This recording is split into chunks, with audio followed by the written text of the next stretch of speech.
How to cook buckwheat. Now, many of you might be intrigued by buckwheat but not quite know how to make it. It is quite similar to cooking rice, but there's so many other different benefits of buckwheat. It has more protein than rice does, and it's considered by many to be a superfood.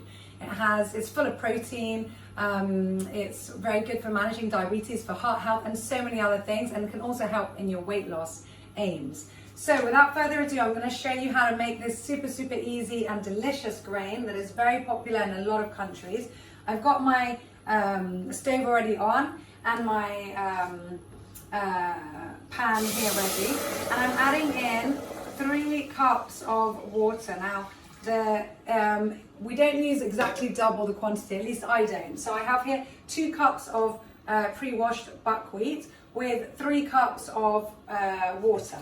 Now, again, ideally we would have soaked the buckwheat overnight, but I'm being honest here, we're a busy house, busy people, and I decided today that we wanted to eat buckwheat with our curry, so do watch that video as well later on. So what I'm going to do, we've just got our washed buckwheat. Now this might take slightly longer to cook than if we had soaked it overnight, which is obviously the ideal, and I'm mixing that in there.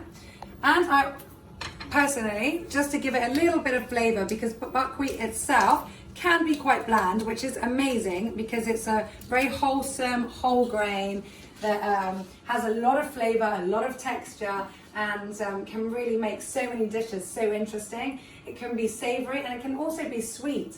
Personally, I quite like it in the morning if I'm not putting in vegetable stocks, but we've just got plain buckwheat. It's really nice if you just add a little bit of coconut milk, a little bit of agave or maple syrup. It can become like a sweet porridge. And it's also very nice savory, so it's a base for a curry, which is what we're going to have today, or you can add it into a salad or just use it as a side dish for so many other delicious vegan and healthy meals. Now, I'm just going to bring that to boil, and then I'm going to allow it to simmer. I'm going to cover it and let it simmer much like I would do with rice for 20 minutes, and hopefully that will be done, and I'll show you what it looks like then.